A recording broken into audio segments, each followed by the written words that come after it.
A geração cansada. Por que estamos todos exaustos? Vivemos em um dos períodos mais contraditórios da história humana.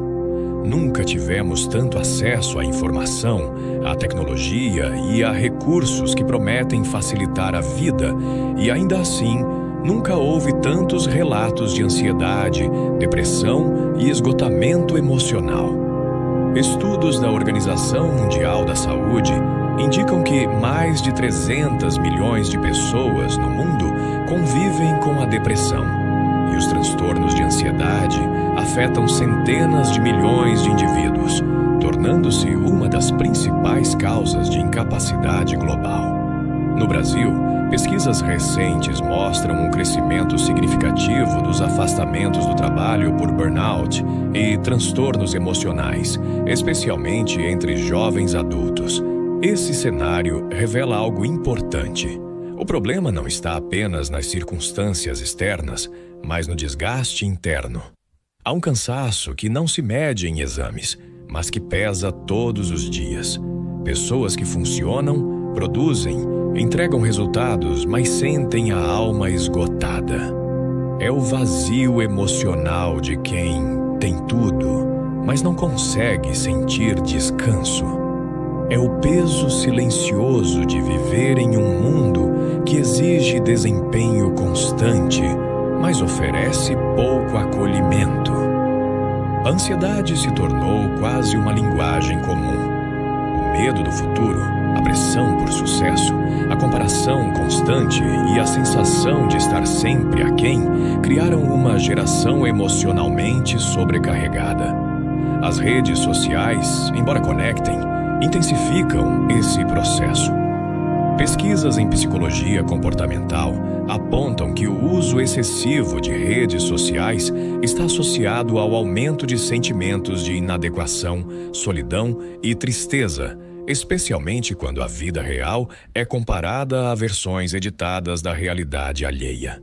A Bíblia, embora escrita em um contexto totalmente diferente, descreve com precisão esse estado interior. Em Provérbios 13:12, lemos: "A esperança que se adia faz adoecer o coração." O texto reconhece que a frustração contínua afeta profundamente o interior humano. Não se trata apenas de tristeza momentânea, mas de um desgaste prolongado que adoece a alma. Em meio a esse cenário, o Salmo 34:18 oferece uma perspectiva que contrasta com a lógica moderna. O Senhor está perto dos que têm o coração quebrantado e salva os de espírito abatido. Esse versículo não ignora a dor, nem a espiritualiza de forma superficial. Ele afirma que o coração quebrantado, aquele que chegou ao limite, não afasta Deus, mas o atrai. Onde há abatimento, há proximidade divina. Enquanto a cultura atual incentiva a ocultação da fragilidade, a Bíblia legitima o sofrimento humano. Muitos acreditam que a fé exige força constante, equilíbrio emocional e respostas prontas. No entanto, as Escrituras mostram o oposto. Davi, um homem segundo o coração de Deus, escreveu: "Por que você está assim tão triste, ó minha alma?" Salmos 42:5. Ele não escondeu sua angústia. Ele a levou diante de Deus. A ciência contemporânea reconhece que reprimir emoções aumenta o risco de transtornos psicológicos. Da mesma forma, a Bíblia nunca ensinou negação da dor, mas expressão sincera diante de Deus. Em Salmo 62:8, somos convidados: "Derramem diante dele o coração, pois ele é o nosso refúgio." Derramar o coração pressupõe vulnerabilidade, não performance. Jesus, ao caminhar entre as pessoas, demonstrou especial atenção aos cansados. Em Mateus 11:28, ele declara: "Venham a mim todos vocês que estão cansados e sobrecarregados, e eu lhes darei descanso." Esse convite continua atual, porque responde a uma necessidade humana que permanece a mesma: o descanso da alma. Não um descanso físico apenas, mas um alívio interior, que reorganiza pensamentos, emoções e expectativas. Pesquisas na área da saúde mental indicam que pessoas que cultivam espiritualidade saudável apresentam maior resiliência emocional e melhor capacidade de lidar com o sofrimento. Isso não significa ausência de dor, mas presença de sentido. A fé bíblica não promete uma vida sem angústias, mas oferece uma âncora em meio a elas. Como afirma Hebreus 6:19, temos esta esperança como âncora da alma, firme e segura. Em um mundo acelerado, o cansaço se tornou crônico. O Salmo 127:2 alerta: inútil levantar cedo e dormir tarde, trabalhando arduamente por alimento. O Senhor concede o sono aos seus amados. Esse texto confronta a cultura da exaustão e lembra que o valor humano não está condicionado à produtividade incessante. O descanso também é um ato de confiança. A Bíblia apresenta Deus como refúgio emocional. Em Salmos 46:1, lemos: Deus é o nosso refúgio e fortaleza, socorro bem presente na angústia. Não um socorro distante, teórico, mas presente. Essa presença não elimina automaticamente a ansiedade ou a depressão, mas oferece sustentação durante o processo. Assim como a psicologia reconhece a importância do acompanhamento, do tempo e do cuidado contínuo, a fé bíblica aponta para um Deus que caminha junto, não apenas observa.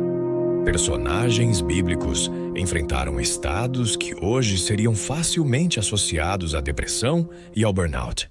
Elias, após um período intenso de pressão, desejou morrer. 1 Reis 19. A resposta de Deus não foi repreensão, mas cuidado, descanso, alimento e orientação. Isso revela um princípio essencial. Deus trata o ser humano de forma integral: corpo, mente e espírito. O problema do nosso tempo não é sentir demais, mas sentir sozinho. A Bíblia afirma que não fomos criados para carregar pesos isoladamente.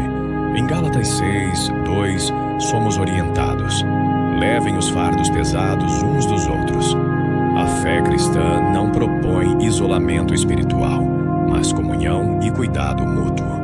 Talvez uma das maiores mentiras que o cansaço emocional nos faz acreditar seja a de que estamos falhando por nos sentirmos assim. No entanto, Isaías 40:29 afirma: Ele fortalece o cansado e dá grande vigor ao que está sem forças. Estar cansado não é o fim da história. Muitas vezes é o ponto onde o cuidado começa. A exaustão desta geração não é apenas um problema individual, mas coletivo e espiritual.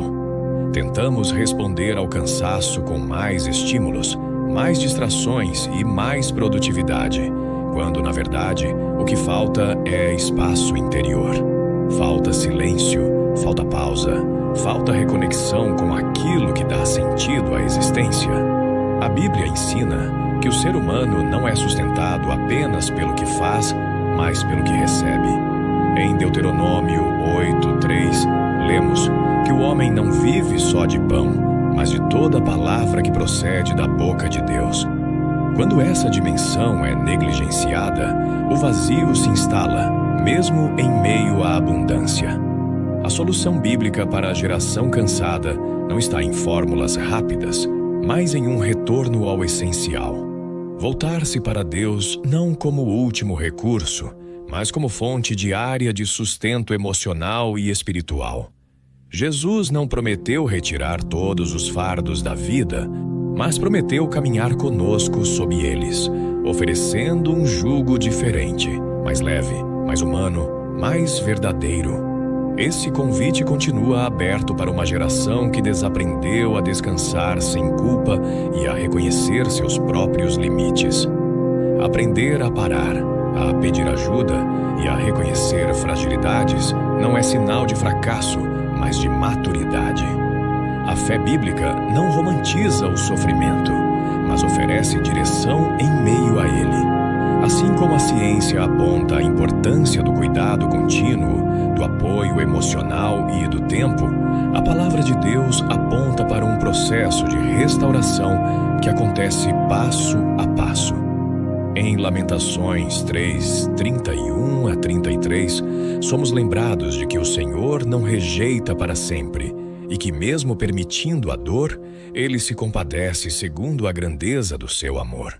Por fim, talvez a pergunta mais importante não seja por que estamos tão cansados, mas onde estamos buscando descanso? O mundo oferece alívios temporários. Deus oferece descanso para a alma. Em meio à pressa, ao barulho e à cobrança constante, a Bíblia continua ecoando uma verdade simples e transformadora. É possível viver com menos peso e mais esperança. A geração cansada não precisa apenas de mais informações, mas de reencontro com a fonte. E quando isso acontece, o cansaço já não define o fim. Ele se torna o ponto de partida para a restauração. Muito obrigada por assistir até aqui. Se esse conteúdo abençoou a sua vida, não esqueça de se inscrever no canal, ativar o sininho para receber os próximos vídeos e deixar o seu like. Que Deus te abençoe.